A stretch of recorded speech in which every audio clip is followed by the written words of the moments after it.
Bueno, el ejemplo que habíamos puesto para terminar la última clase teórica era la bomba de infusión que se utiliza en medicina, en la cual tenemos todo un conjunto de actividades que desarrollar, que monitorear, transductores que miden, que monitorean el volumen real de drogas dispensadas.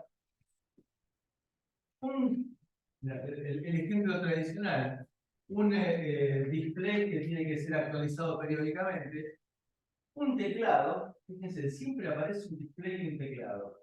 Un teclado que es el que permite que médicos o enfermeras cambien la dosificación de las drogas. Y si lo implementamos con un loop, que era lo más fácil y lo que históricamente ustedes estaban acostumbrados a utilizar, probablemente el sistema dejaba de ser determinístico y no podíamos, ante alguna emergencia, ante alguna eventualidad que requería atención, no teníamos forma de lograr la atención del procesador porque estaba en la otra punta del loop y por lo tanto había que esperar que llegara toda la vuelta. Con la calecita, tenemos que esperar que pegue toda la vuelta. Con lo cual, tenemos que pensar en algún otro tipo de solución. Y ahí es donde aparece la idea del sistema operativo en tiempo real. Acá tendremos una tarea que se encarga de monitorear los transductores, otra tarea, que inclusive pueden ser varias tareas, la de monitorear los transductores, dividirlos por grupos de transductores, de acuerdo con la frecuencia con la cual tengan que ser monitoreados esos transductores.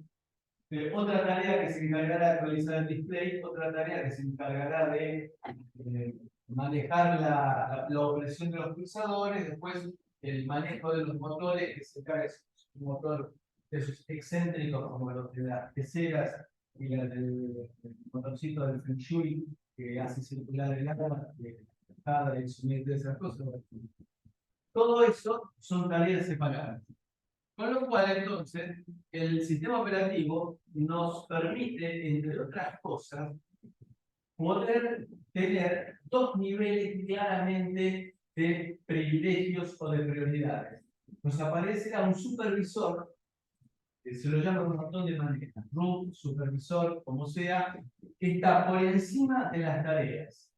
De esa manera, las tareas podrían llegar a acabarse por algún motivo y el supervisor va a ser el encargado de desactivar esas tareas, reanimar esas tareas si fuera necesario, o en caso definitivo, eliminarlas y generar algún tipo de alarma.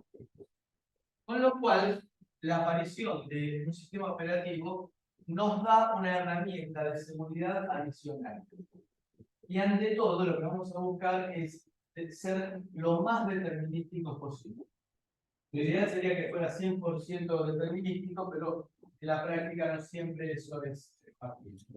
¿Por qué no Linux? Y esa es la pregunta del millón. Linux ha entrado en el mercado con mucho impulso. Ustedes seguramente en las materias básicas del área han utilizado Linux. ¿Por qué no llevar esa experiencia a los sistemas embebidos? Por varias razones. En primer lugar, nosotros tenemos 512K de memoria flash y 96K de memoria RAM. Linux necesita megabytes. Primera razón importante. Segundo lugar, utiliza más energía y nosotros hemos dicho en todo momento que estamos buscando sistemas que optimicen el uso de la energía. No es determinístico. Hay algunas versiones de Linux que se las llama en tiempo real, pero no son determinísticos. No son realmente en tiempo real. Por palabras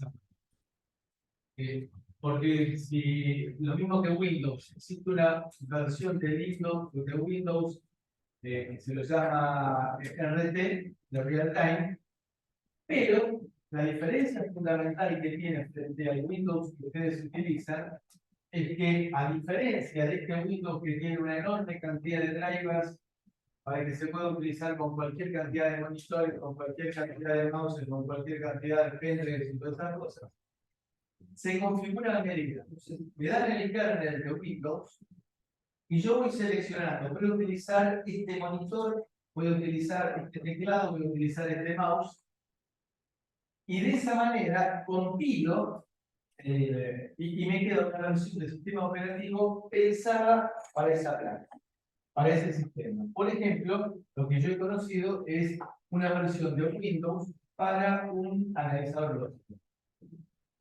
En ese caso, hay un Windows RT que se encarga de monitorear el estado de los transductores, de las líneas de entrada del analizador lógico.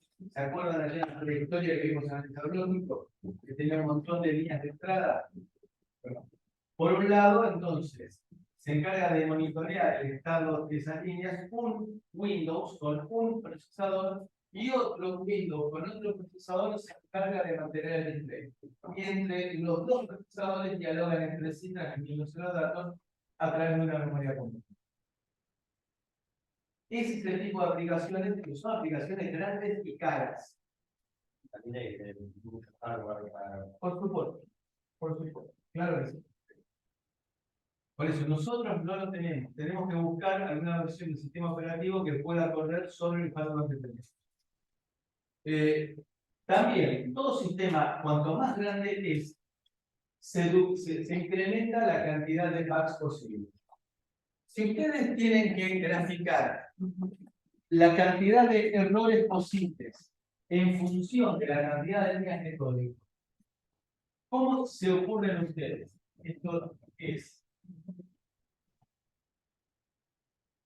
bugs en función de cantidad de líneas de código. Pero planteo de otra manera. Si yo les digo, tienen 5 minutos para escribir 5 líneas de código sin errores.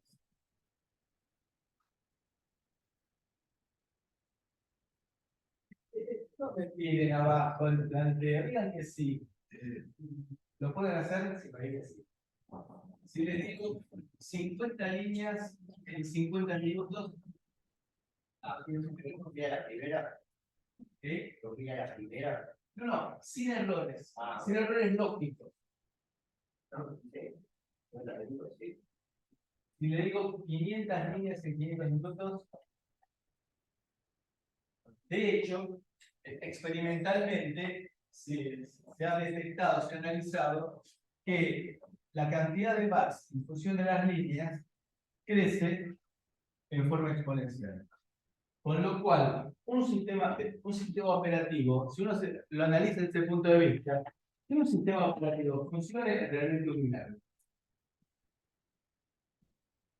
Entonces, seamos un poco condescendientes cuando se nos cuelga Windows, que pensar que tiene millones de líneas de código, entonces es aceptable que tenga bugs. A pesar de que es código libre, tiene licencias. Son dos cosas distintas.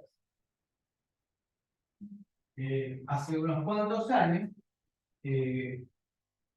cuando Google se metió en el mundo de la telefonía celular, se encontró con que para meterse en la telefonía celular necesitaba una serie de licencias que las tenía Apple y que Google no las tenía. Entonces lo que hizo en ese momento Google fue comprar una empresa que estaba en problemas, que fue Motorola, para poder compartir. Motorola fabrica celulares desde la década de 90, es decir, hace más de 30 años. Con lo cual tenía un montón de licencias generadas.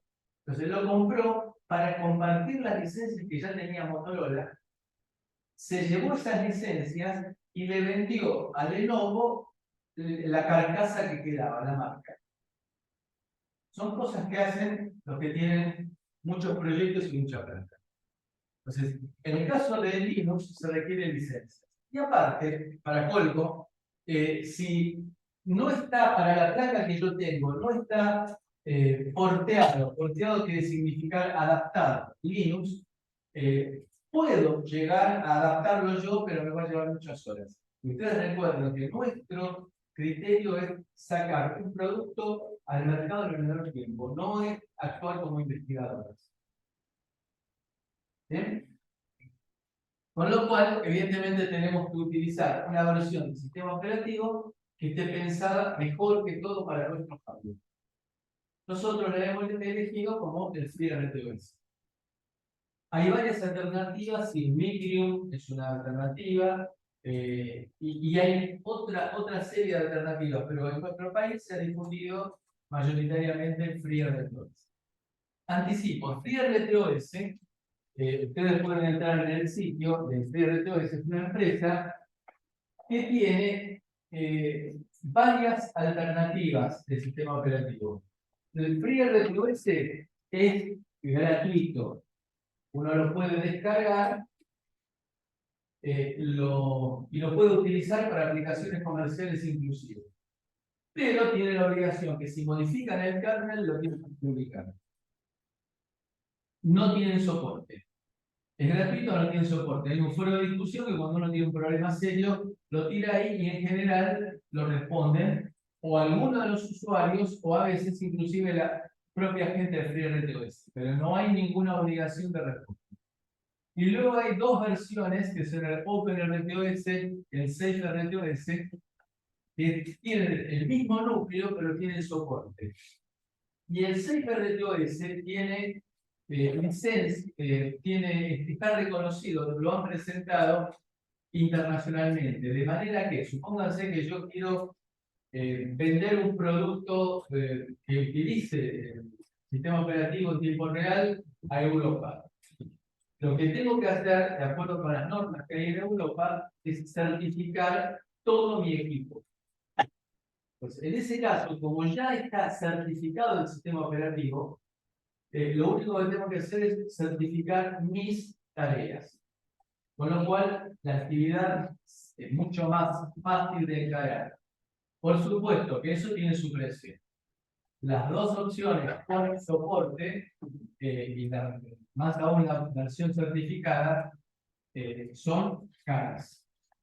Y es lógico que sí lo son. ¿Cuál es el nombre de este operativo? Es el mismo FreeRTOS, pero que tiene soporte. La versión completa, con soporte, con horas y con validación internacional, se llama SafeRTOS. Safe de seguro. La OpenRTOS era con soporte y nada más. Ah, bueno.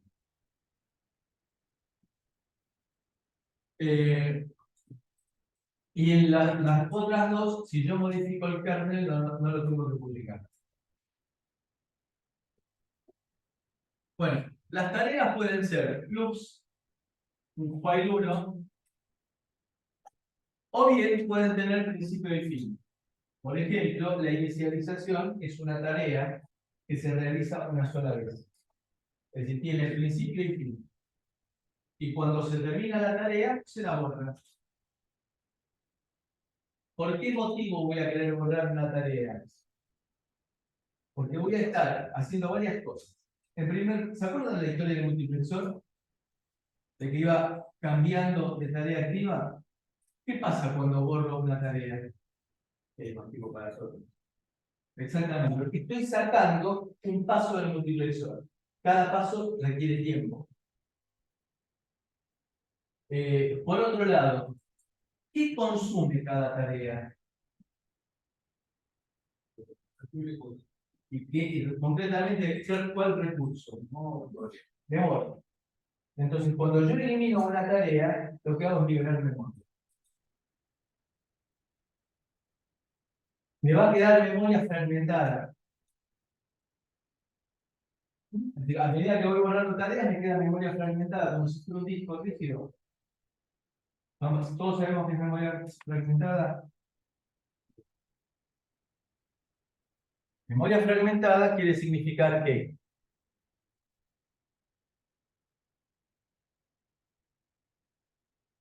acá tengo la memoria que utiliza la tarea 1. Acá la memoria que utiliza la tarea 2. la tarea 3, la tarea 4. Supongamos que cada uno de estos bloques sea, digo cualquier cifra, ¿no? Que sea de 5K. 5K bytes.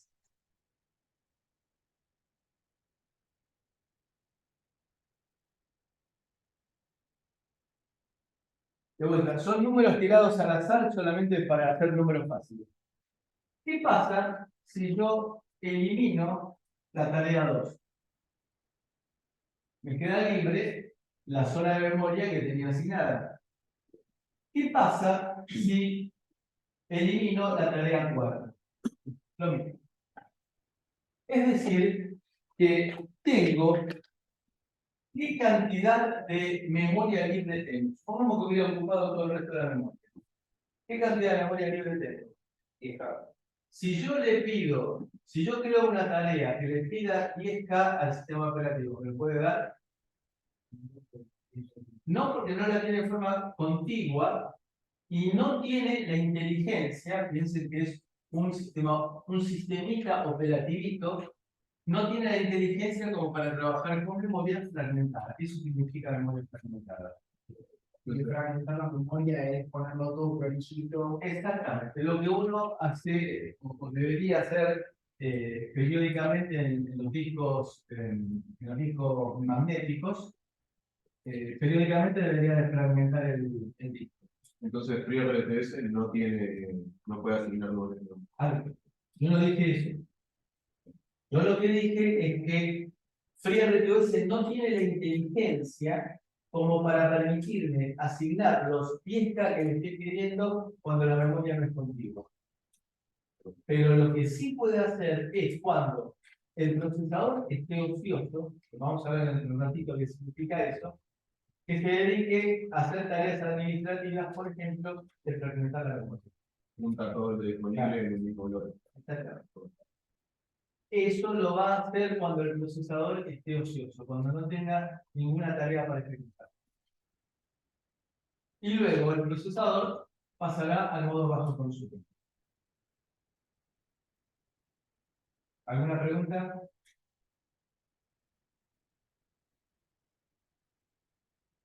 Bueno, en realidad, nosotros hablamos de sistemas operativos en tiempo real en forma un poco pretenciosa y hasta jactanciosa, porque en ningún momento nosotros estamos haciendo intervenir al tiempo como parámetro de disciplina. Hacemos intervenir la memoria porque sabemos cuánta memoria tenemos, hacemos intervenir la energía disipada, pero en ningún momento hacemos intervenir al tiempo para requerir, por ejemplo, de que el Airbag reaccione en 50 milisegundos más o menos 5. Con lo cual, en realidad, uno tendría que hablar de sistemas operativos multitarea. De la misma manera que nosotros, cuando hablamos de memoria RAM, ¿qué estamos queriendo decir? ¿Qué decir?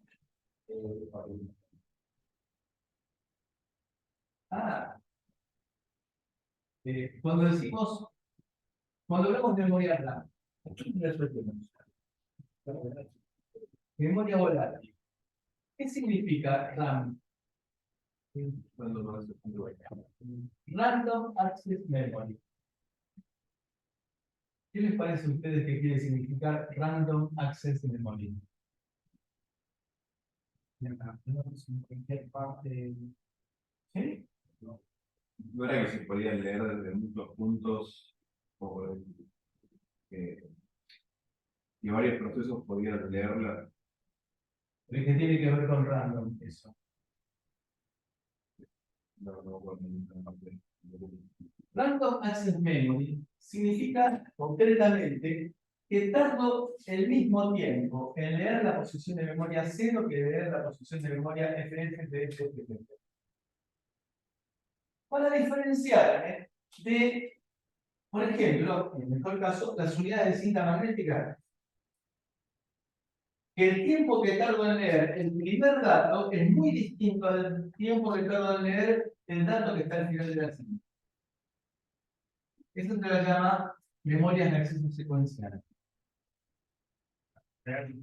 Si alguna vez corrieron un programita que haga pruebas de discos rígidos para que nos compraron a PCI, nos pusieron toda la pasta y quieren ver a ver si el SSD que les vendieron es rápido. Generalmente lo que se hace es un benchmark, se le forma un programa un disco que se copia, genera un archivo de 1 GB y lo mueven.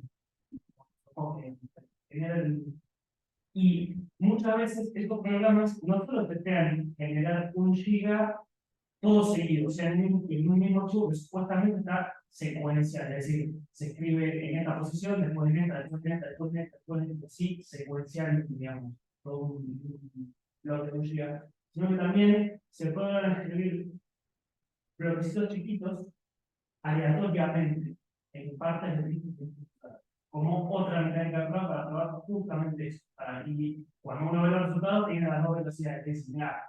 Pero escribiendo secuencialmente, tenés esta velocidad, que es la velocidad con generalmente 3.200 megas por segundo. Generalmente esas velocidades son teóricas y secuenciales.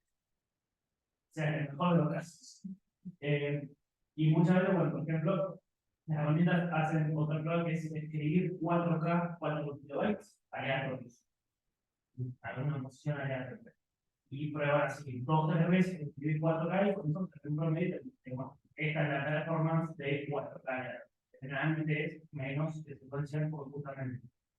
Generalmente los discos rígidos, los mecánicos, por ejemplo, con los SSD, por ejemplo, pero los mecánicos no también la diferencia que secuencial es una velocidad de la hostia y cuando ves la escritura aleatoria son 30 operaciones, son 30 megas por segundo. En el caso que dice Felipe, en los discos magnéticos, es una cabeza que se va moviendo y que se mueve con un motorcito. Entonces, claro, por supuesto que depende en qué lugar de la. Imagínenselo, esto no lo puedo decir, si fuera de noche no lo podría decir.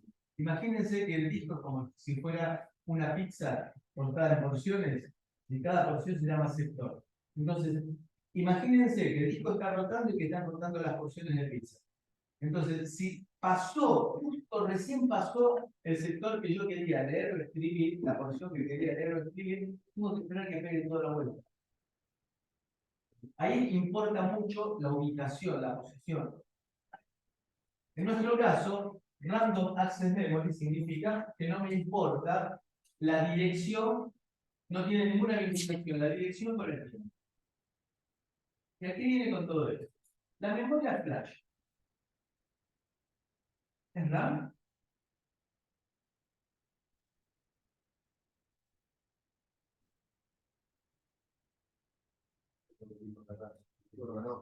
No se debería.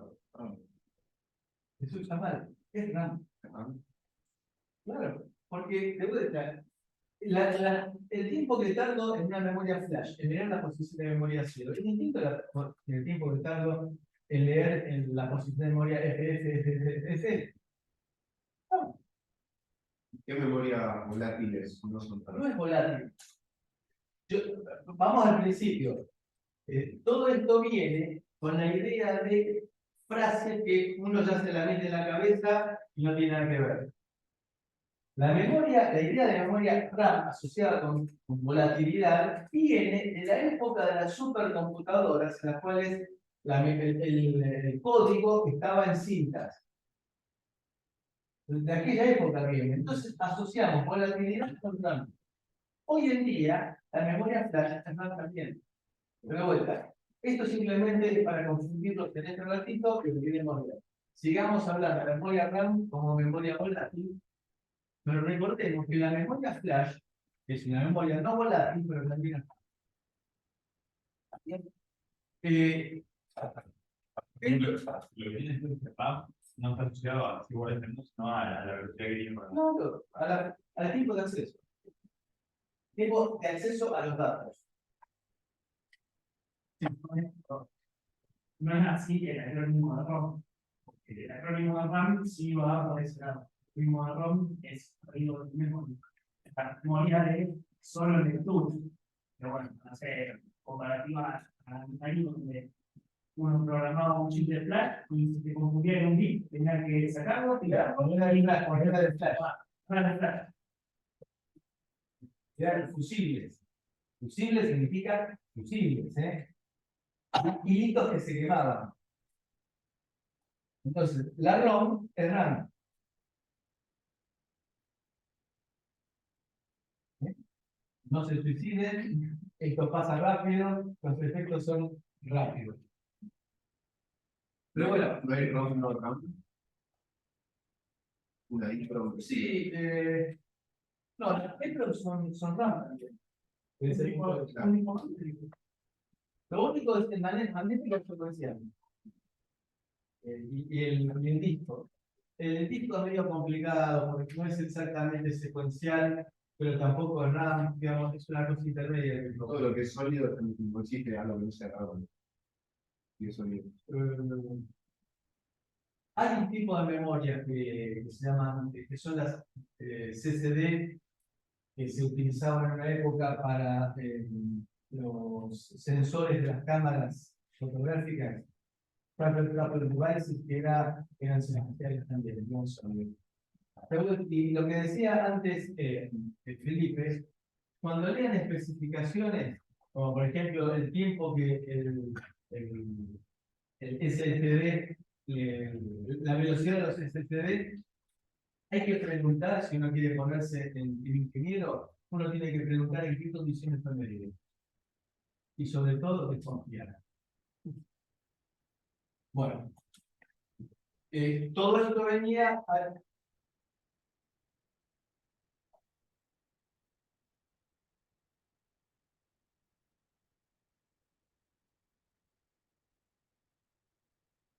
Estoy en clase, me llamo el grupo.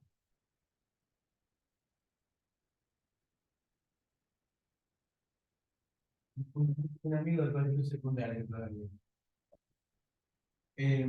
Bueno, decimos entonces que no digamos, nos creamos algunas veces preconceptos, como por ejemplo el tema RAM. La palabra RAM, a eso venía. Y la asociamos, bueno, en algunos casos, dejémosla así, no entremos en discusiones porque no tiene sentido. En el caso de las tareas, nosotros tendríamos que hablar del sistema operativo multitarea. Ese sería el término preciso. Bueno, en la práctica, digamos RTOS, pero sabiendo que es equivalente a lo de RAM y ROM y Flash y todas esas cosas. Sí. RTOS no es en tiempo real. No interviene el tiempo en el diseño. ¿Bien? ¿Quiero que eso quedó claro? Sí. Nosotros vamos a usar RTOS, pero sepamos que no es un sistema operativo en tiempo real. Y yo con el FreeRTOS no podría, para lo que conocemos hasta ahora, y lo que vamos a ver en este curso, no podría hacer un airbag. ¿Bien? ¿De acuerdo? Tarea, hilo de ejecución independiente, capaz de ejecutarse en paralelo con otros hilos. Tarea la podemos llamar también como, podemos asimilarla por un tiempo como si fuera una función. Sí. El RTS no es un sistema operativo en tiempo real. Nosotros vamos a trabajar en realidad con sistemas operativos multitarea. Se le puso la sigla de RTOS, aún sabiendo que no son en tiempo real. ¿Qué sería un tiempo real?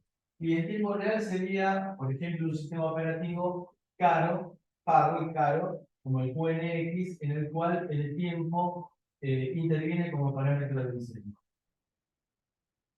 Pero las tareas en el RTS no están implementadas por el blog que tenga, Sí. por el RTC. ¿Sí? ¿Y qué es lo que hace que no sea tiempo real? Y yo no puedo garantizar que en el momento en el cual aparece el airbag, el pedido de activación del airbag, yo tarde 50 milisegundos, más o menos 5 milisegundos. No lo puedo garantizar. Solo lo puede calcular en ciclos que puede reaccionar Claro. al sistema. Claro, si yo puedo intentar hacerlo asignándole a la activación del airbag una muy alta prioridad. Pero si llegase a haber algún tipo de inconveniente, como los problemas que tienen los sistemas operativos, algún tipo de bloqueo, yo puedo intentar hacer el mejor diseño posible, pero no puedo garantizar con las normas internacionales los 50 milisegundos más o menos. Que en el 99,9% de los casos actúe en los 50 no significa que en el 100% de los casos igual.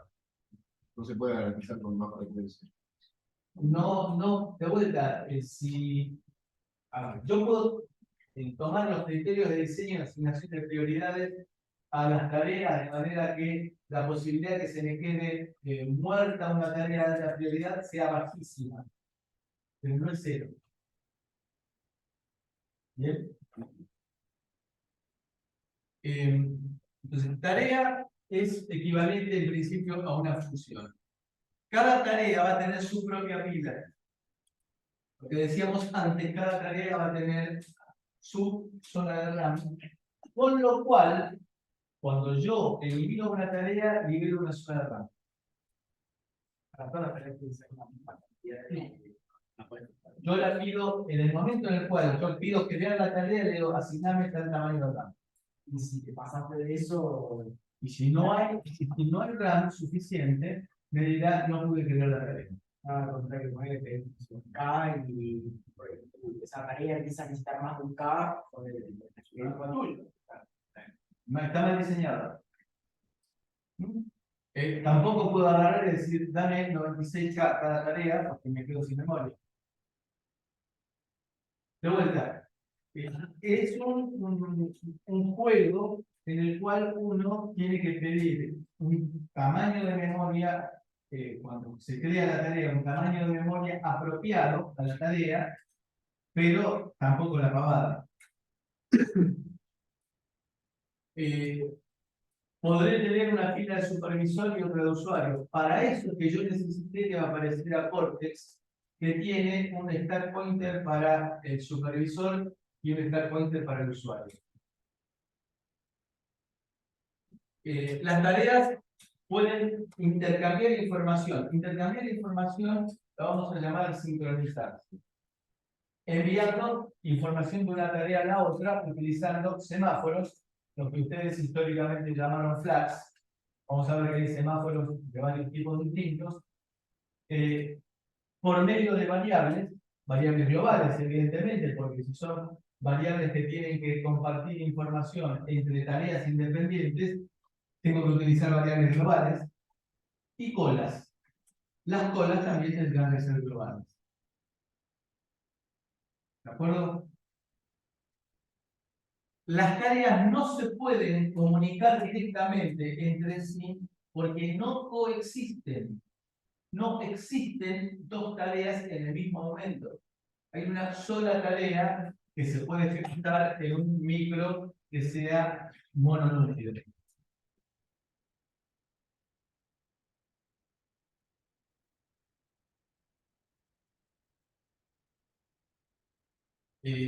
¿Cómo puedo pedir recursos desde una tarea al sistema operativo?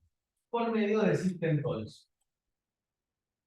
Los system calls eran los que se acuerdan de la función, la instrucción SBC, Service Call. Ese es el mecanismo por el cual una tarea que está corriendo en modo usuario no privilegiado le puede pedir recursos al sistema operativo. Y eso lo implementa el diseñador del sistema operativo. No lo implementa ARM, lo implementa el diseñador del sistema operativo. El mecanismo de comunicación entre una tarea sin privilegios con el sistema operativo con todos los privilegios. En algunos casos se lo llama gate, con puertas. Lugar en el cual se comunica el mundo de las tareas sin privilegios con el mundo del sistema operativo que tiene todos los privilegios. Una compuerta, como en submarinos que pasan por una zona intermedia de que vienen de afuera, el agua pasa por una zona intermedia en la cual se normaliza la compresión y todas esas cosas, y después entra al submarino propiamente dicho. Ese es el concepto de componente pequeño. Una tarea básicamente es una función. Y varios pueden acceder a varios dispositivos si fuera necesario, como cualquier función. Imaginemos, por ejemplo, un conversor analógico a digital. Lo usamos, por ejemplo, para medir temperatura en forma permanente. Cada sistema operativo tiene formas determinadas para indicar que es lo que estamos invocando es una función del sistema operativo y una función del usuario.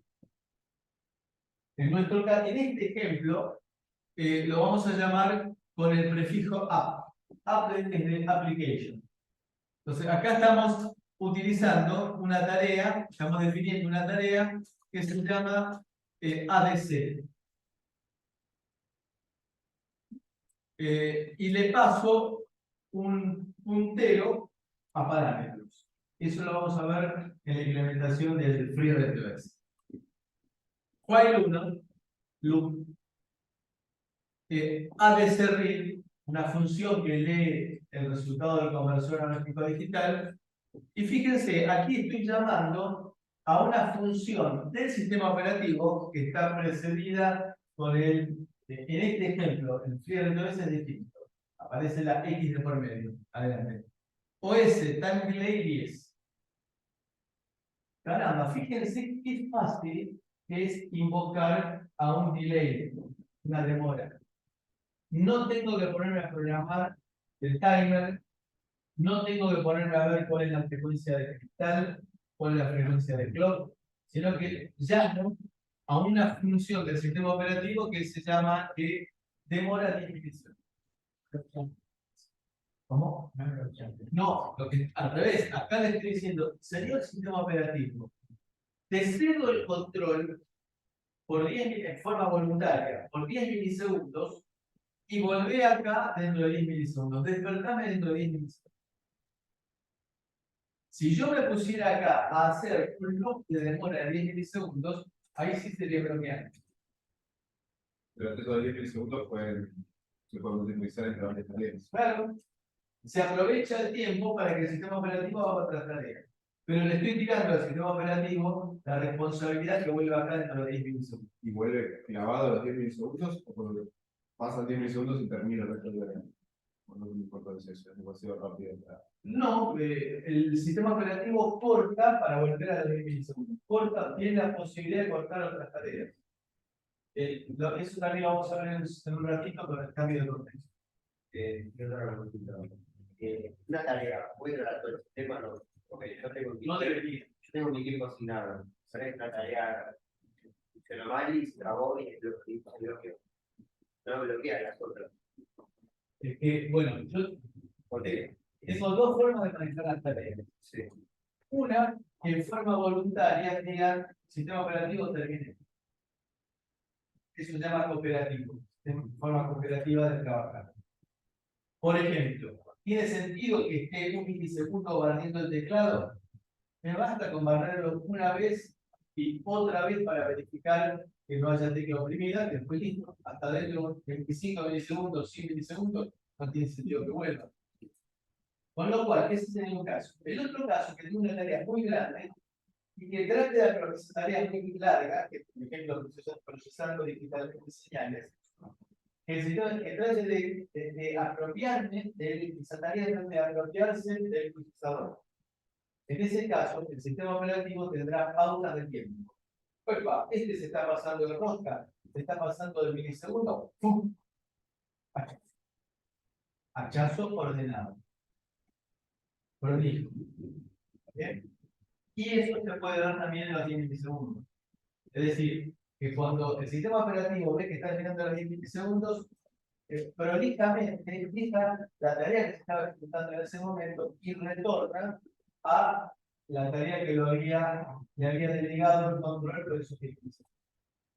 Si el scheduler tiene más prioridad que las tareas, nunca se va a controlar el sistema por completo. Es decir, todas las tareas del sistema operativo tienen un rango de prioridades que son inaccesibles para las tareas del usuario. Eso nunca corres el riesgo de que se vuelve todo ese tema. Solamente se te va a correr una tarea, la suma, dos. Diríamos que sí, pero aseguro lo llevaron preso. ¿Vale?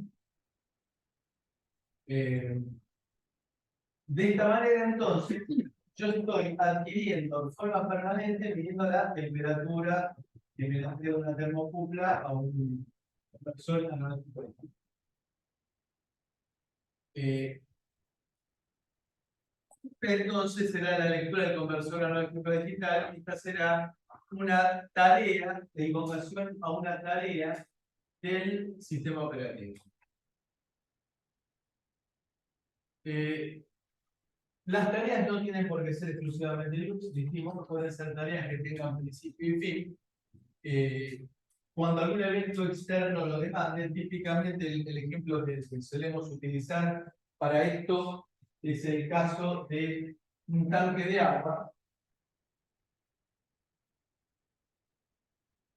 Un tanque de agua, imaginemos el tanque de agua de un barrio.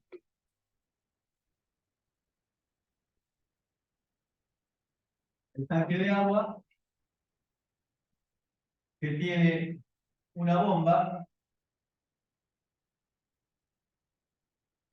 La bomba que tira agua y que tiene un sensor de nivel mínimo y un sensor de nivel máximo.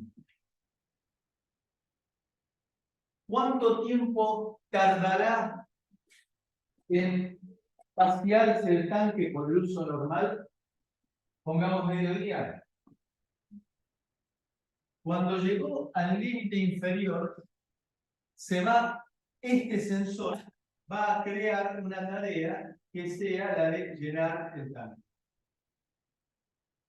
Cuando tomó todas las precauciones del caso, que se vio que la bomba está activa, que no está trabada, arranca la bomba. ¿Tiene sentido, ahora que la bomba está funcionando, tiene sentido que siga activa esta tarea? No, la elimino. Análogamente, cuando llegó al tope superior, se activa este sensor crea la tarea de nivel máximo, toma todas las precauciones, detiene la bomba, verifica que realmente dejó de fluir agua, si no se desbordaría, y se elimina. Total, se va a volver a activar dentro de ¿cuánto? Dentro de mediodía.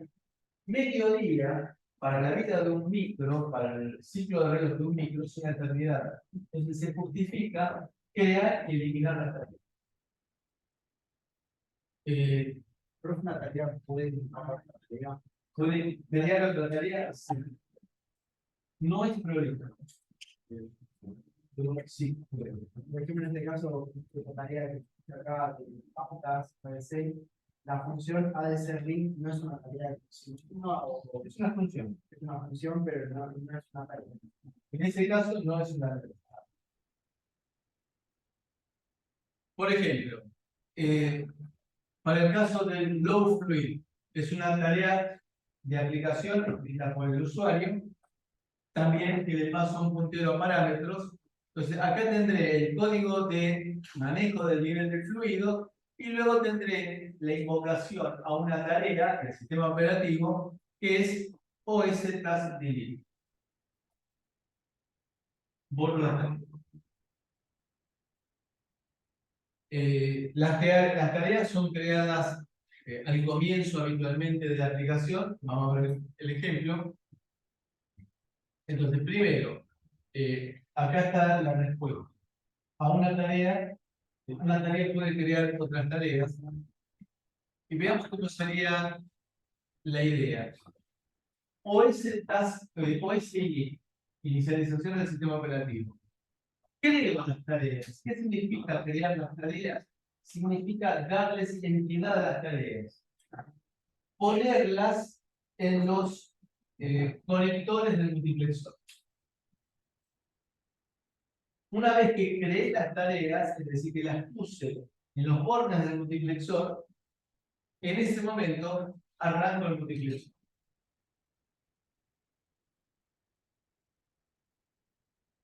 ¿Está bien?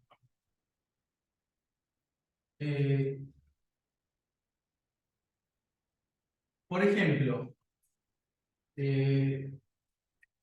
mejor, no, esto es, ya es el próximo. Las tareas del sistema son creadas por el kernel, tienen prioridades reservadas, es decir, tienen niveles de prioridades que nunca las tareas del sistema vinculadas con el kernel, nunca una tarea del usuario puede tener esos niveles de prioridad. Como por ejemplo, también tendremos tareas de inicialización, de logueo, para el caso de que requiera que el usuario se conecte, y idle, que es la tarea ociosa.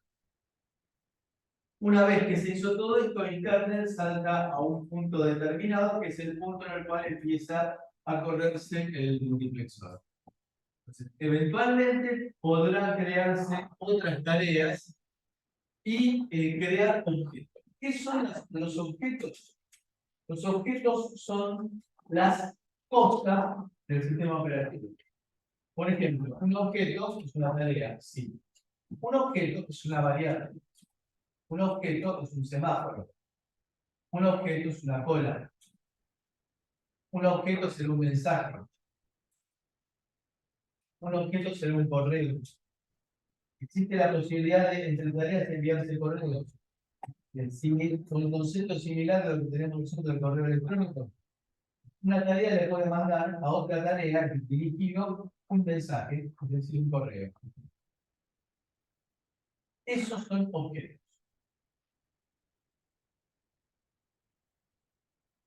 Despacito lo digo, ¿no?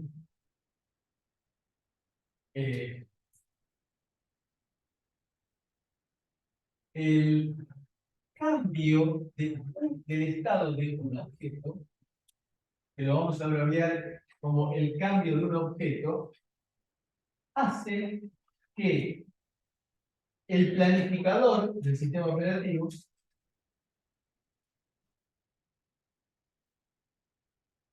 defina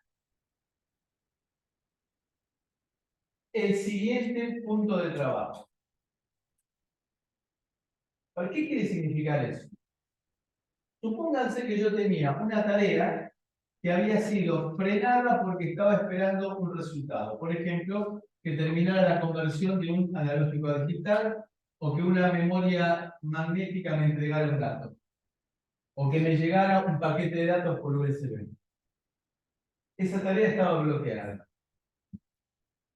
Cuando llegó el dato que estaba esperando, el conversor analógico a digital, el flujo de datos que estaba esperando, se va a activar un semáforo. Semáforo es un objeto. Ese objeto cambió de estado. Ese cambio de estado le dice al sistema operativo: revisemos de vuelta cómo está toda la situación. ¿Cambió en algo? Claro, una de esas, liberé una tarea que estaba de alta prioridad, que estaba esperando un resultado. Voy a tener que atender esa tarea de alta prioridad. Lo vamos a ver. La tarea ociosa es obligatoriamente, supónganse ustedes que nosotros ponemos un SysTick de 1 milisegundo. ¿Voy a tener que estar ejecutando 1 milisegundo de tareas obligatoriamente? La respuesta es no. ¿Por qué? Porque puede ser que una tarea me requiera 18 microsegundos, otra tarea me requiera 105 microsegundos, empiezo a sumar y me da 350 microsegundos. Sumando el tiempo de ejecución de todas las tareas. ¿Qué pasa con los otros 650 microsegundos? ¿Vuelvo a ejecutar las tareas desde el principio? ¿Tiene sentido, supóngase, vayamos por el absurdo? ¿Tiene sentido que vuelva a barrer teclado que lo barrí hace los 300 microsegundos? ¿Tiene sentido que lo vuelva a barrer? No. Entonces, pasaron 350 microsegundos, ejecuté todas las tareas. Bueno, en esos 650 microsegundos que me quedan, entraré en el estado idle, u ocioso.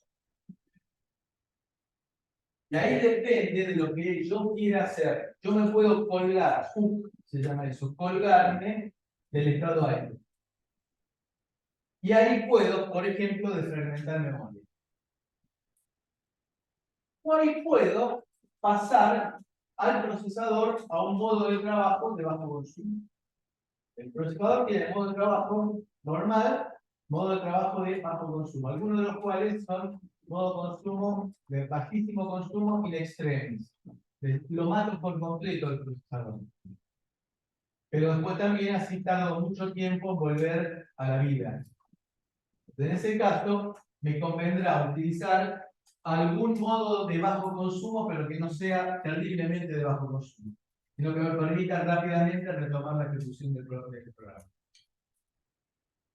El ADL se puede quitar el PLL, se usa el PLL para el conjunto o eso. No. Pero puedo bajar el modo bajo consumo, pero lo bajo más utilizando los modos de bajo consumo que tiene el procesador. Un mecanismo rápido es cambiando el PLL.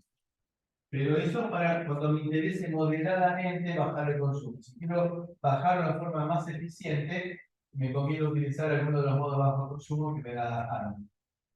Perdón, que me da el fabricante de un procesador. Una aplicación terrible en el análisis. Tareas típicas de una tarea. Actividades típicas de una tarea. Creación y bordado. Sí. Bueno, un comentario muy rápido del lo de modo consumo no es chip. Tengo ahí un córtex M4, ¿no? En modo de bajo consumo consume 3 microamperes. El fabricante asegura que consume 3 microamperes. Es un microcontrolador que sirve para conectar radio Bluetooth. Si apagamos la radio, o sea, en modo bajo consumo, apaga la radio Bluetooth, apagamos la radio Bluetooth, consume 3 microamperes.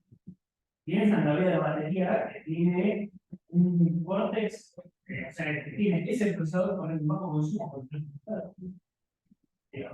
una pila doble árbula.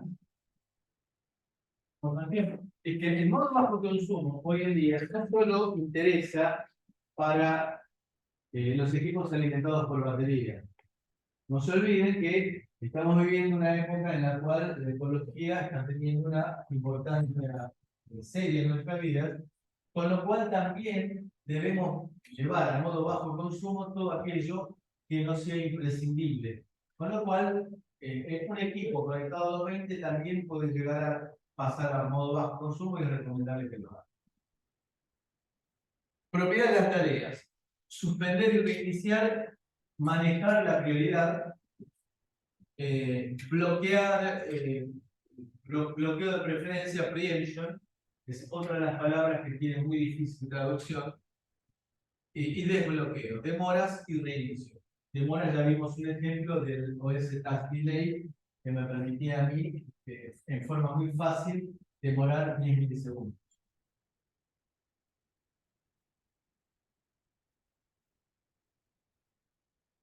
Puedo obtener la identificación y el task control flow. ¿Qué es el task control flow? La traducción, task control flow.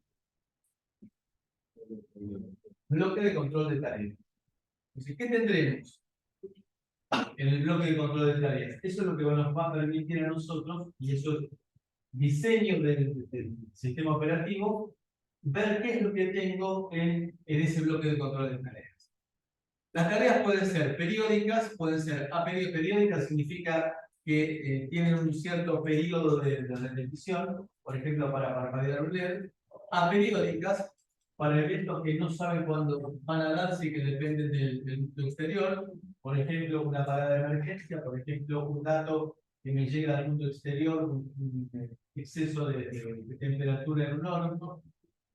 Y después de procesamiento continuo, aquellas que necesitan estar procesándose continuamente. Por ejemplo, un filtro digital que está tomando muestras, al ser un medidor de nivel sonoro, está tomando muestras. Esa es una tarea de procesamiento continuo. Típicamente las tareas pueden ser de ejecución hasta completarse, se inicializa la aplicación, se crean los objetos, es decir, los semáforos, las variables, todas las que necesite, hago la activación de la tarea y después cuando termino, elimino, suspendo la tarea. Eliminar significa sacarla del multiplexor y liberar la memoria. Y la tarea del loop perpetuo es de inicialización y el cuerpo del loop. No se olviden de esto, que todas las tareas tienen un proceso de inicialización. Y luego se entrará en el loop, propiamente dicho. ¿Qué es el task control loop? El task control loop es propio de cada sistema operativo y cada fabricante le da el contenido que le parezca de acuerdo con su filosofía de trabajo. Típicamente tienen el estado actual de la tarea. ¿Se está ejecutando o no se está ejecutando? ¿Está lista para ejecutarse? No está lista para ejecutarse porque está esperando algo. La prioridad, la identificación de la tarea. Cuando ustedes crean una tarea, supónganse que sea la tarea estado del sensor de temperatura del horno 417. ¿Ustedes se imaginan que el sistema operativo va a manejarse invocando a la tarea estado del sensor de temperatura del horno 417 de un chuplo así grandote? ¿O se manejará con un script? Cuando se crea una tarea, lo mismo que pasa en Windows y en Linux, el sistema operativo a esa tarea le da un número. Esto se llama identificación, ID. Identificación del proceso. Ustedes hacen control alt del, van a ver que le aparecen los números y al lado, para el molesto celular, lo que requiere letras, le aparece el nombre del proceso como fue creado. Pero, ojo, que ese nombre es solamente para el ser humano. El sistema operativo se va a manejar con los números de identificación. Eso es lo que llamamos acá identificación única, ID de la tarea. Prioridad de la tarea, tipo de la tarea, es decir, que es una tarea aperiódica, es una tarea que maneja flujo de datos, un stream de datos, la ubicación de la tarea, de la pila. ¿El tamaño de la pila es un parámetro de entrada que se crea en la tarea o es fijo, se pide dinámicamente? Depende de cada sistema operativo. Nosotros cuando hacemos la creación de la tarea le pedimos un tamaño de memoria. Después hay la tarea propiamente y el sistema operativo le asignan un tamaño de pila.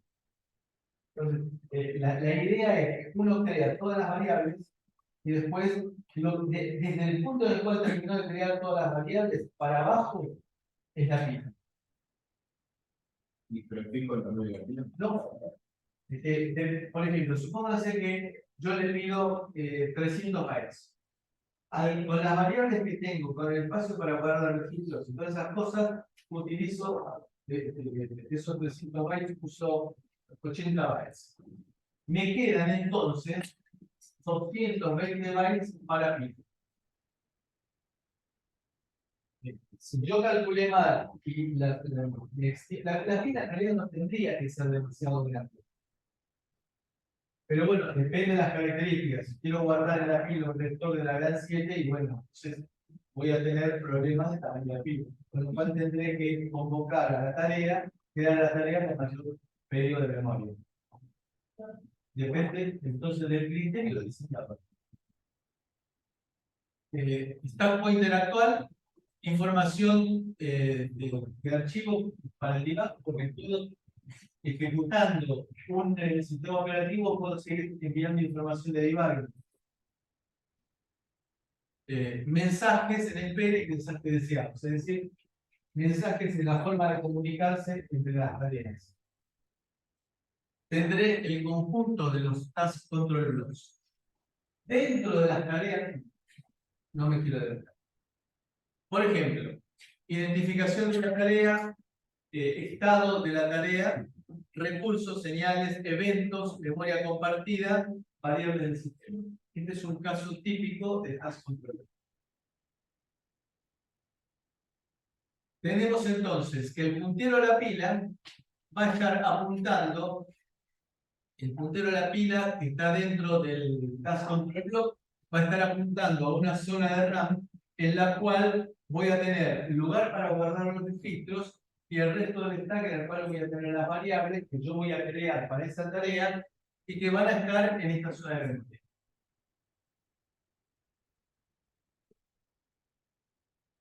El task control block es algo que usa el sistema y se encarga de manejarlo. Transparente para mí.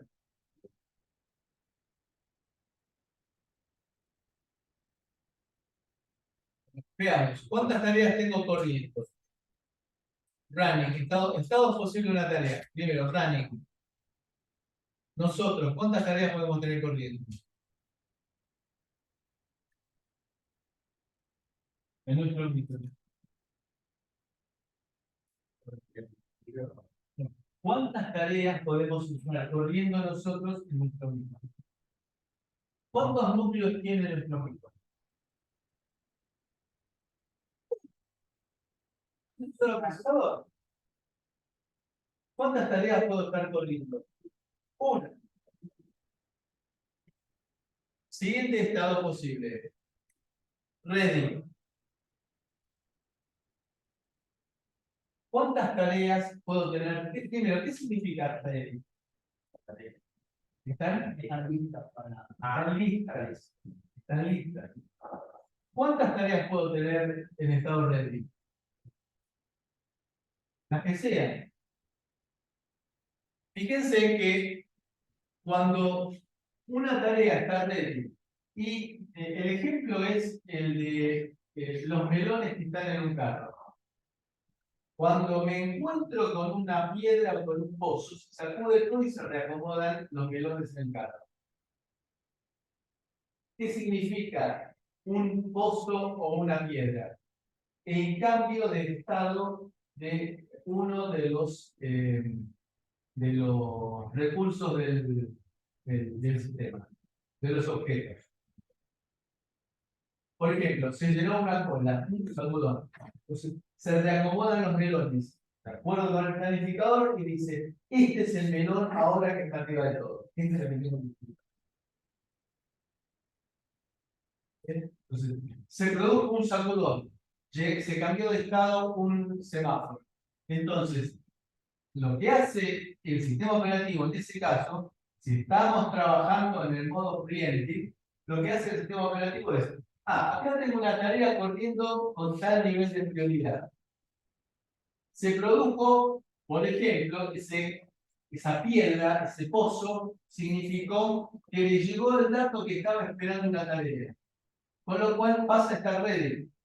Y si esa tarea era de alta prioridad, desaloja a la tarea que estaba ejecutándose, y la tarea que estaba ejecutándose probablemente pase al modo ready, probablemente pase al modo ready, y esa tarea que pasó a estar ready, desplace y se largue a ejecutar.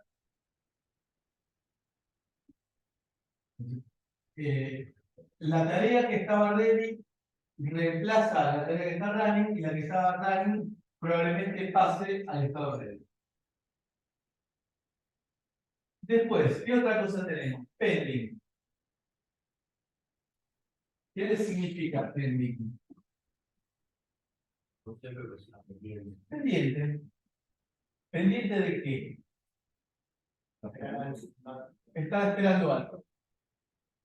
Con lo cual, cuando le llega ese algo, pasa al estado ready. Este es la flechita esta. le llegó lo que estaba esperando, pasa al estado ready. Yo voy a intentar, por ejemplo, que su dato entonces pasa a pending. Cuando está en pending, voy ejecutando otro. Ejecuto otra. Y la que está esperando el dato, bueno, y lo recibe y se vuelve a encolar las manos. Y cuando le llega el dato que estaba esperando, pasa al estado ready. Con la prioridad que tenía. Estaba ready. Largo a convertir al conversor analógico digital. Espero el resultado pasando a pending. Entonces otra pasa. Entonces, ahí de vuelta, eso fue un cambio, una tarea. Cambiar de estado de una tarea es cambiar de un objeto. Un sacudón del carro de los pelones. Con lo cual, el sistema operativo dice, el kernel dice, esta que estaba ejecutándose, ¿con qué la llenamos la que estaba ejecutándose? Va y se fija cuál es la tarea que está ready de mayor prioridad. Fíjense, esto es una cosa interesante. Cuando cambia un objeto,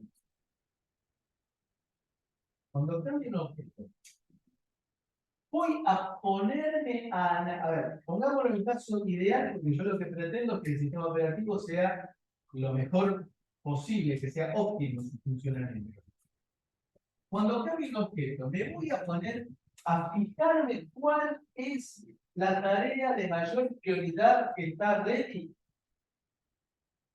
O me convendría tener todas las tareas ordenadas por prioridad. La segunda opción.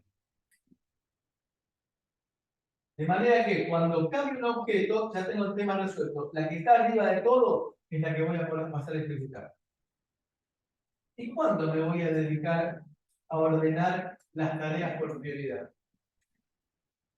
Bien. Cuando esté en el estado idle. Dentro de eso que llamamos tareas administrativas está también ordenar las tareas por prioridad. Es simplemente una tabla de criterios.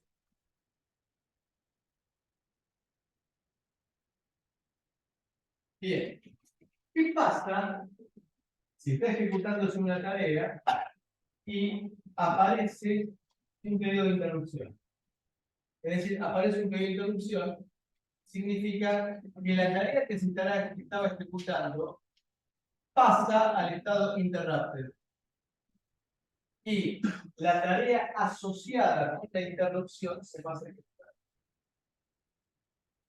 Con lo cual, las tareas asociadas con las interrupciones van a tener mayor prioridad que las tareas no asociadas con interrupción. Quizá una no puede la red porque va a ir. Va al estado interrupted. Pero, ojo, ahí depende del criterio del diseñador del sistema operativo. Puede ser que la tarea que estaba ejecutando pasó a interrupted, después pase a ready para que empiece a competir con todas las demás tareas, porque puede haber cambiado algo durante el tiempo de ejecución de la tarea de interrupción.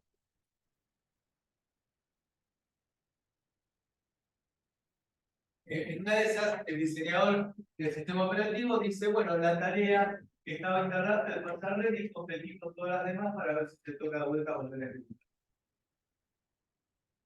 Sí. Yo no lo presioné. Por eso no entendí. ¿Qué significa norma?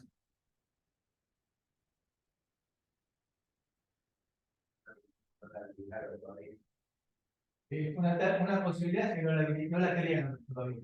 Las tareas que están en memoria flash y todavía no fueron creadas son normas. Las tareas que fueron creadas y las eliminé pasaron a estar en norma. ¿Norma qué significa? Está en memoria flash. No la activé todavía. Entonces, de Dorman, cuando yo la creo, la pasaría al estado ready. O la puedo, o puedo ir del estado pending al estado dormant. Es decir, pasó demasiado tiempo esperando un recurso, el sistema operativo directamente la manda a dormant. para que después sea creada cuando ese recurso esté. No pasa una tarea a Dorman si liberan los recursos que sí. Excepto la final. Eso quería decir. No quiero donde dice, digamos, las tareas, hagamos funciones, y uno puede copiar el código, pero las funciones que están compiladas, digamos, para subir el código, el path de flash que está ocupando el código de esa función está ocupado. Lo que sí se libera son la parte de recursos dinámicos, es decir, el control block, todas las cosas que el sistema operativo tiene que fabricarle a la tarea para instanciarla, o sea, pueda ejecutarse en tiempo de ejecución. Pero en Flash, digamos, las funciones que están en Flash que están normal y agarró un marcador negro y liberó esa parte. La variable local que se libera. Todo lo relacionado a esa tarea dinámicamente, es decir, está controlado que hay una variable local, el hit propio de la tarea y demás parámetros, uno que vamos a instalar el cuarto, veamos cómo se define la todos esos parámetros se ven. ¿Sí? Pero bueno, para el punto no quiero dejar que la Flash, o sea, el código de Flash está ahí. Crear la tarea no significa reprogramar la flash, sino que significa algo que está en memoria flash, activarlo. ¿Activarlo cómo? Poniéndolo en circulación dentro, digamos, poner un melón más. Entonces, repasando. La tarea puede estar en uno de estos 5 estados posibles. Una sola tarea va a poder estar ejecutándose en nuestro micro, que es el running. Si una tarea fue bloqueada por cualquier razón, va a estará lista cuando llegue ese resultado. Lo que estaba esperando es decir que puede haber múltiples tareas ready. Pending son aquellas tareas que están esperando algún recurso, como por ejemplo conversión analógico digital, o un recurso de memoria, o algo que le llegue del mundo exterior a través de un flujo. Después tenemos las tareas dormant, que son todas aquellas tareas que están en memoria flash y aún no han sido creadas, o las que ahí van a parar, ahí van a volver cuando sean eliminadas. Si aparece un pedido de interrupción, mientras se ejecuta la rutina de atención de interrupción, la tarea vinculada con la actividad de interrupción, la tarea que se estaba ejecutando pasa a este estado que llamamos interrupted. Y que muy probablemente se reanude, y eso depende del criterio del diseñador, se reanude cuando termina la interrupción. Todo esto está manejado por el planificador o scheduler. Y de acuerdo con la eficiencia del scheduler será la eficiencia del sistema operativo. Es como cuando se cocina, la calidad de lo que entra en la olla es la calidad de lo que sale de la olla. Contexto, otro punto importante. El contexto está compuesto por el contador del programa, por el puntero de la pila, por los registros del micro y por el contenido de la pila que está activo. El planificador es aquel que va, como el nombre lo indica, pensando en las instancias próximas de todo el sistema operativo, de toda la actividad del sistema operativo. Y el ejecutor se llama dispatcher. Yo supongo que siempre el ejemplo, creo que se lo mencioné a ustedes, del padrino. El padrino era el que le bajaba el pulgar a algún integrante o a alguien. Él era el planificador. Y después tenía un grupo de sicarios que eran los que actuaban, los dispatchers. El planificador es el que se encarga de determinar cuál tarea tiene que estar ejecutándose en cada momento.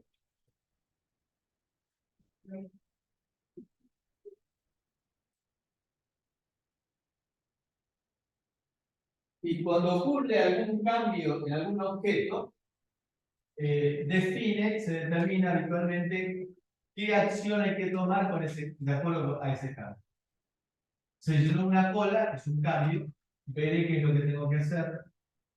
Cambió de estado un semáforo, diciendo que llegó un dato, o se tomó un dato, o se produjo un evento, entonces tendré que definir qué es lo que tengo que hacer. Entonces, las tareas, según lo que esto está sacado del manual del FreeRTOS. Para el FreeRTOS, las tareas pueden estar en running y not running. Y nosotros hemos ampliado este not running. Este not running para nosotros involucra ready, dormant, interrupted y el estado de espera.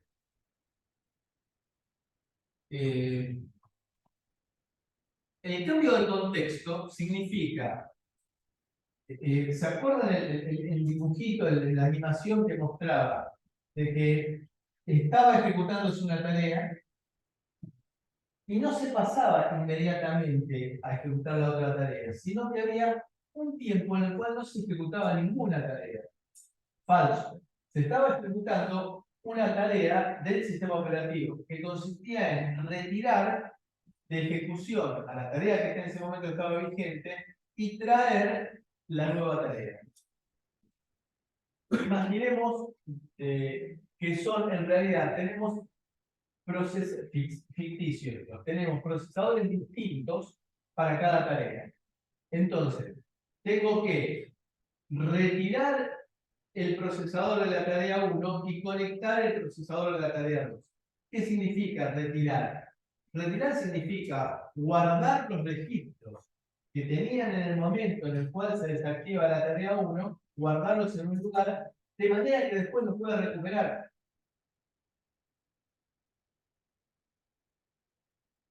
Y eso lo vamos a ver en este caso. Tenemos que se está ejecutando la tarea color ladrillo, que consta de, acá tenemos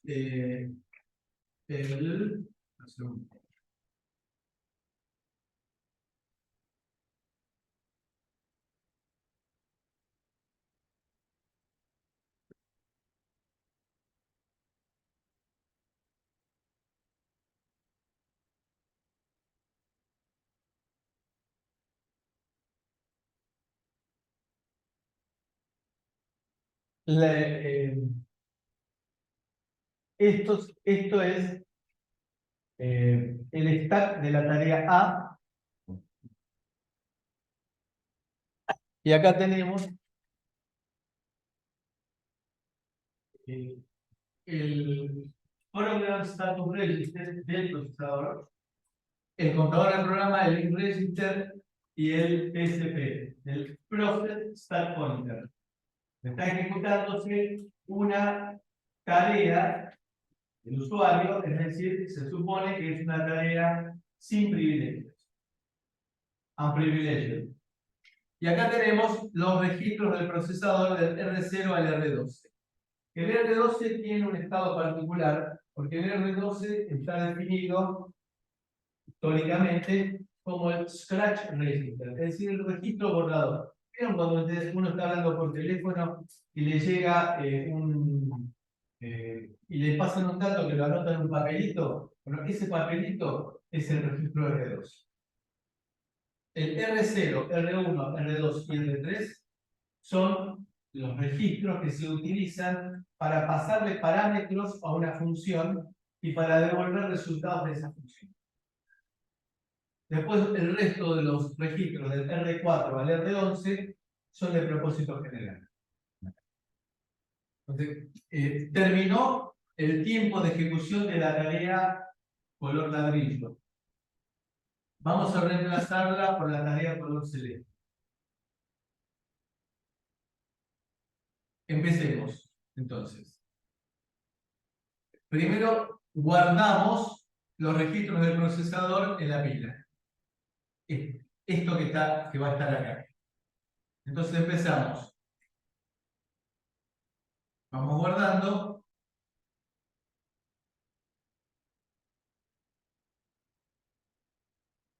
He guardado R0 al R3. el R12. Y ahora sigo con el R11, R10.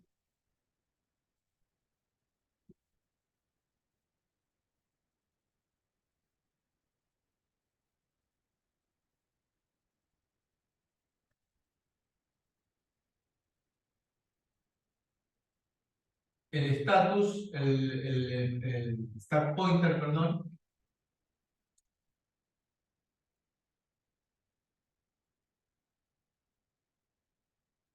Y ahora empiezo a reemplazar. Reemplazo el stack pointer, el puntero de la pila, y empiezo a reemplazar los registros. ¿Cuál va a ser el último registro que reemplace?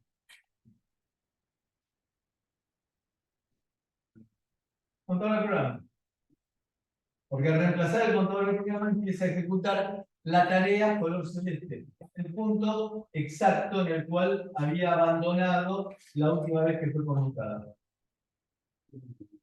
A ver.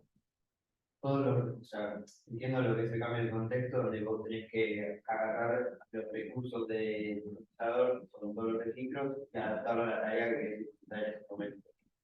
Ahora, cuando es el cambio que dice, bueno, esto era de la tarea vieja, lo tengo que guardar así después te puedo volver a recuperar, eso lo dice en memoria o no lo escribís.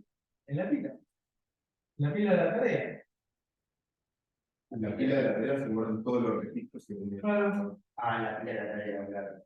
Es lo que está en memoria. Está en memoria y me queda automáticamente protegido de cualquier otro la escriba. ¿Se acuerdan lo que habíamos hablado cuando hablamos de nadie puede escribir? Entonces, en la tarea, en cada tarea, lo habíamos visto en un dibujito anterior, en cada pila hay una zona reservada para los registros. Y después tendré una zona reservada, todo el resto será para variable y para la pila propiamente dicha. Para pasar a otra tarea, ¿cómo funciona? El scheduler le da el ID al dispatcher Para que diga, sí, y el reemplazo de vuelta al exactamente. Entonces, con el ID, el dispatcher sabe cuál es la tarea, se fija en el task control block donde está el puntero de la pila, ¿se acuerdan que estaba esos datos? Entonces, la tarea que quiero rescatar, entonces apunta a la pila y saca de la pila, de los lugares especificados, los registros. El task control block es, yo lo imagino como que es un club. Sí, con tal todo. cual, exactamente. Entonces, lo que lee eso no es el ID, porque tenés que entrar al. Bueno, se ve. con el ID entro en el task control block. El ID ¿Y cómo sabes en qué posición de memoria está guardada todo el a través de tablas. Bueno, Siempre todo eso se resuelve por medio de tablas. Porque con el ID entro en una tabla en la cual me dice el ID este corresponde a este task control block. Y una vez que ya tengo el task control block, ahí salgo el puntero de la pila. o sea, el task control block dentro tiene una variable que es ID que guarda tu propia dirección. Si te fijas, está. Lo habíamos llamado el task control block de los parámetros que hay, es el ID. Claro, pero el ID es la dirección de ese block. Es el número. ID es el número que le asigna el kernel en el momento en el cual escribe la tarea. Y vos tenés una tabla de ID 3, no es una. Exactamente. Es decir, ahí a partir de ahí empiezo a manejar con tablas. Bien. No, tengo si estaba muy cargado de tareas y no llegás a tener un tiempo suficiente en y no llegás a reordenar las tareas con prioridad. El scheduler manda la primera que tenga cualquier prioridad. Y depende del diseñador, pero si me pasa eso, que no tengo tiempo de ordenar las cosas, tengo algún problema de diseño. Por ejemplo, que el mal el clock del procesador. Y si no puedo aumentar el clock del procesador, elegí mal el procesador. Bueno, entonces terminamos y lo último que se salva, entonces, es el contador del programa. Y a partir de ahí empieza a ejecutarse la nueva tarea. Entonces, el cambio de contexto significa guardar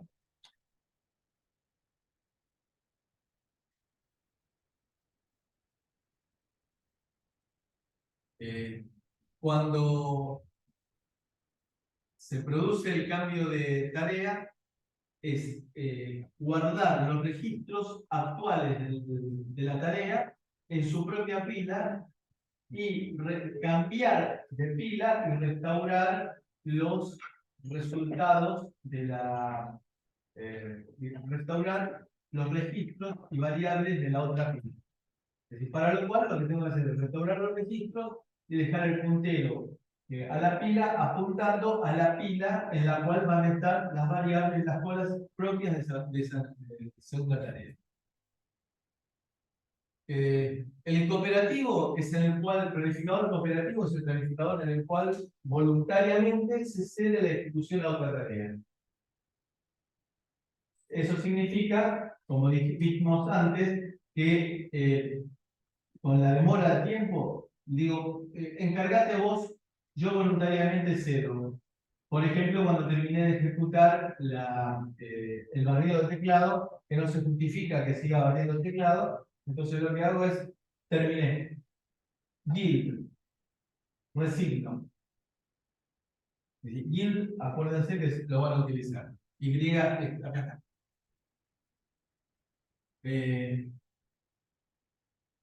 Todo esto depende de que las tareas voluntariamente cedan la ejecución.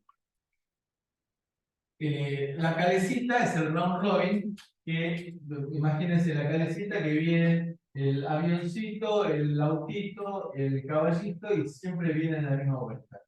Es fácil de implementar, pero aquí no hay prioridades. Un evento urgente no puede llegar a ser atendido.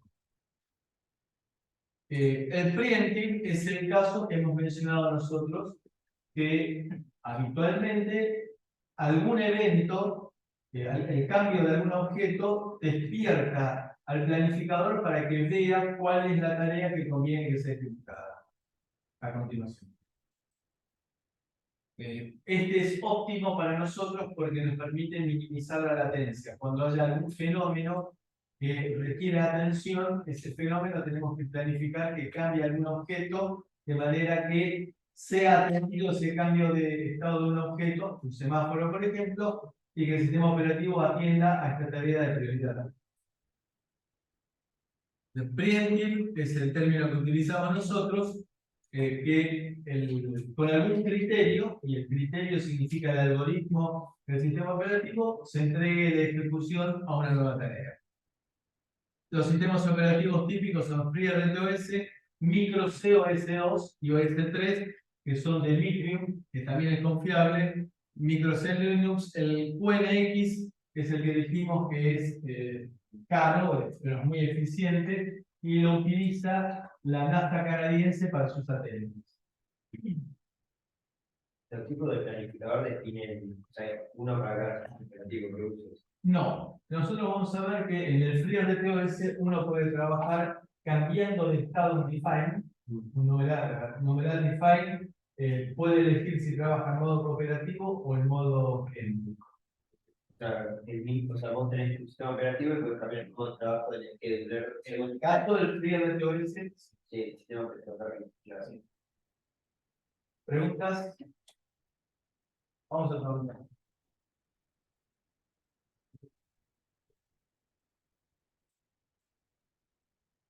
¿Sí?